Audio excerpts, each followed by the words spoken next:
Hi, my name is Keith Hirokawa from Albany Law School. I'm going to talk today a little bit about local governments and local environmental law and some things that we should think about as we craft the next generation of environmental law.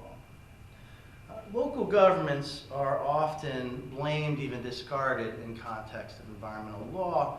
They're blamed largely because environmental law is a technically sophisticated system of regulation, and its successes happened without regard for local involvement.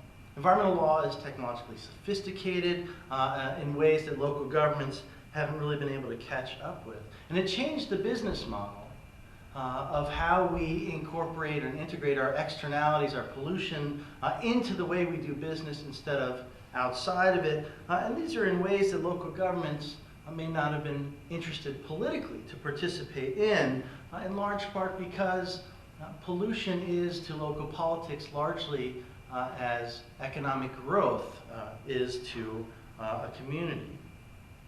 That is to say, in many contexts, pollution means production, and that can be considered good.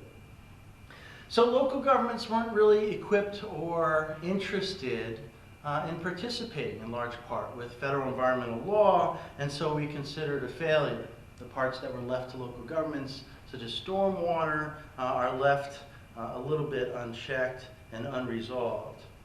But I think we can look at local involvement a little bit differently. That we can think about local governments in the environmental context not as a failure, but just as doing things differently than the federal model. So how differently?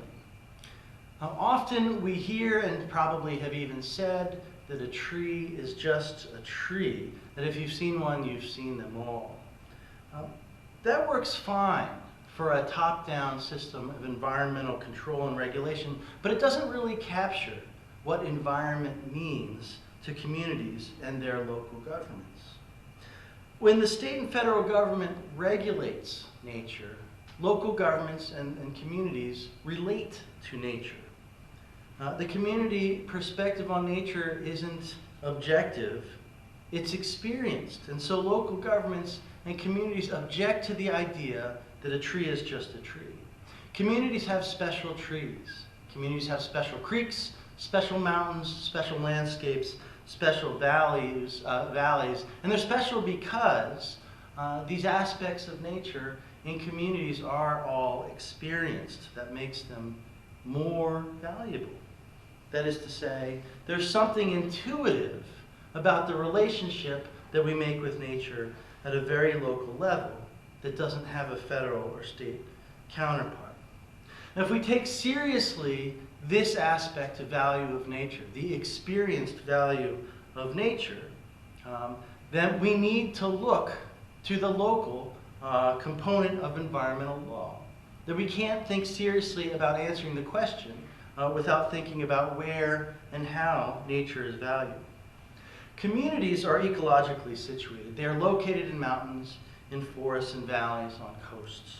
And because of this situatedness, community identity is ecologically dependent, and this is the job of local governments, creating, maintaining, and defending local identity. So local governments, as the process of governing the challenges and maximizing the opportunities of communities, always has to look at the environment. And this is among the reasons that we should take community and local government seriously. Thank you.